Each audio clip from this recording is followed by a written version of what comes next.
Bismillahirrahmanirrahim. I am Amirullah, an advocate, and you are watching the Legal Thought Academy.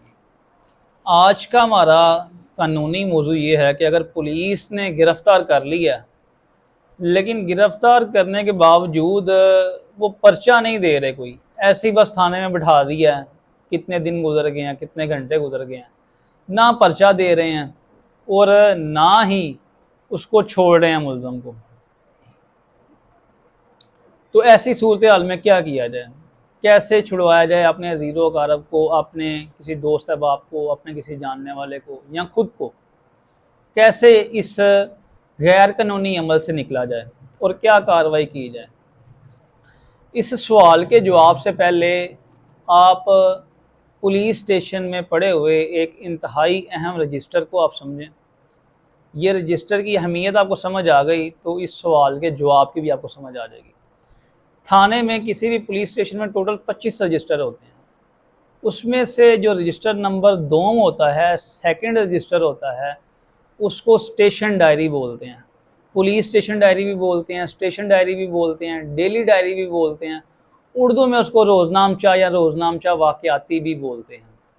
अब थाने में जो भी हो रहा होता है, जो भी इवेंट थाने में रोनमा हो रहे होते हैं, कोई पुलिस ऑफिसर आया है, कौन जा रहा है, तफ्तीश पे जा रहा है, छुट्टी करके जा रहा है, किसको गिरफ्तार करके लेके आ रहे हैं, किस केस में लेके आ रहे हैं, किसको छोड़ रहे हैं थाने से, ये थाने के अंदर जो भी कुछ हो रहा होता है ये सब कुछ इस रजिस्टर में दर्ज किया जाता है।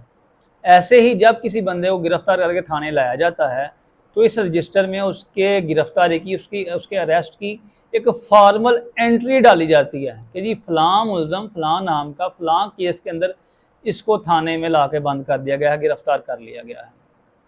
तो ये फॉर्मल एंट्री उस रजिस्टर में डाली जाती है। अब जब ये फॉर्मल एंट्री डाली जाती है तो वो एक कानूनी तौर पे वो एक कानून की कस्टडी में होता है, पुलिस की कस्टडी में होता है।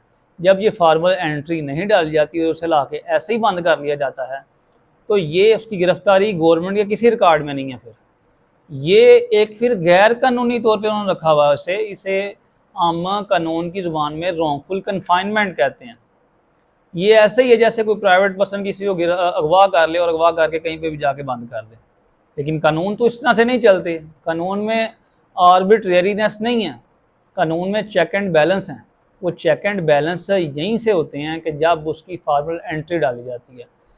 तो जब उसकी फॉर्मल एंट्री नहीं डाली जाती तो वो एक रॉन्गफुल कन्फाइनमेंट में है, जिसकी जो एक प्रॉपर जुर्म है, जिसकी कैद की सज़ा मुकर्रर है। और उन पुलिस ऑफिसर्स को जो उसको इस तरह से गैर कानूनी तौर पे थाने में बंद करते हैं उनको कैद की सज़ा हो सकती है। बहरहाल अब जो सवाल था हमारा कि गिरफ़्तार कर लिया है, थाने में बंद कर दिया है, ना छोड़ रहे हैं ना पर्चा दे रहे हैं।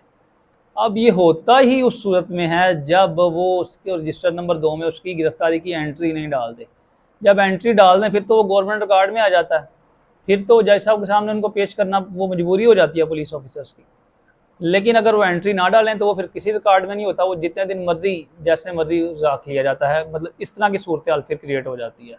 तो आपने फिल फोर जो है, जो करना है, जो अब आपके करने वाला काम है, आपने एक वकील साहब को एंगेज करके अपने मुतलका जिस ज़िले के अंदर उसको मुल्ज़म को बंद किया गया उस ज़िले के कंसर्न जो सेशन जज साहब हैं वहाँ पे 491 की पटिशन दायर करनी है कि जी हमारा फ़लाँ शख्स, हमारा फ़लाँ बंदा, बच्चा, औरत, खातून जो भी है, वो उसको थाने के अंदर बंद कर दिया गया है।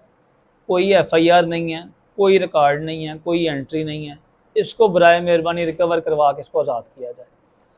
सेशन जज साहब उस पटिशन के ऊपर फौरी तौर पे एक बैलफ मुकर्रर करते हैं। बैलफ एक अदालती एहलकार होता है जो अदालत की जगह पे उस थाने में जाता है। जज साहब उसको बैलफ को, उस अदालती एहलकार को थाने में भेजते हैं कि जाओ जाके देखो आया मुल्ज़म वहाँ पे मौजूद है कि नहीं मौजूद। वो जाके देखता है उस बंदे को, मुल्ज़म वहाँ पे मौजूद होता है और फौरी तौर पे ये जो रजिस्टर होता है जिसे मैंने आपको बताया, रजिस्टर नंबर 2 रोज़नामचा, इसको देखता है, इसको कब्जे में लेता है। इसको देखता है कि आया इस पर एंट्री है इसकी गिरफ्तारी की कि नहीं है। अगर एंट्री नहीं है तो इसका मतलब है ये रॉन्गफुल कन्फाइनमेंट है। वो एक पूरी रिपोर्ट तैयार करके उस मुल्ज़म को लेके जज साहब के सामने पेश कर देता है कि जी कोई एंट्री नहीं थी गिरफ्तारी की, इसको गलत तौर पे, गैर कानूनी तौर पे, गैर आइनी तौर पे थाने में बंद किया गया था। तो वो जाके सारी रिपोर्ट जज साहब को बताते हैं और सेशन जज साहब जो हैं वो फिर सारी रिपोर्ट को देखते हुए उसको मौके पे बरी कर देते हैं। ना सिर्फ उस बंदे को मौके पे बरी कर दिया जाता है, बल्कि जो डेलिंक्वेंट पुलिस ऑफिसर्स होते हैं जिन्होंने ये सारा गैर कानूनी अमल किया होता है, वो उसको भी, उनके खिलाफ भी कार्रवाई का हुक्म दे सकते हैं। और ये जो बैलफ होता है, ये मैं दोबारा से आपको जिक्र कर दूं कि ये प्रायोरिटी बेसिस पे जाके उस रजिस्टर को पकड़ता है, ताकि वो ये बैलफ को दे के पुलिस वाले कोई एंट्री ना डालने बीच गिरफ्तारी की। तो ये रजिस्टर बड़ा अहम है, इसलिए इस रजिस्टर को मैंने आपको ज़रा डिटेल में एक्सप्लेन किया। उम्मीद है आपको काफ़ी इन्फॉर्मेशन मिली होगी, कानूनी इन्फॉर्मेशन मिली होगी और आपको अपने कानूनी हकूक़ से आगाही हुई होगी। Thank you very much. अस्सलामु अलैकुम वरहमतुल्लाह।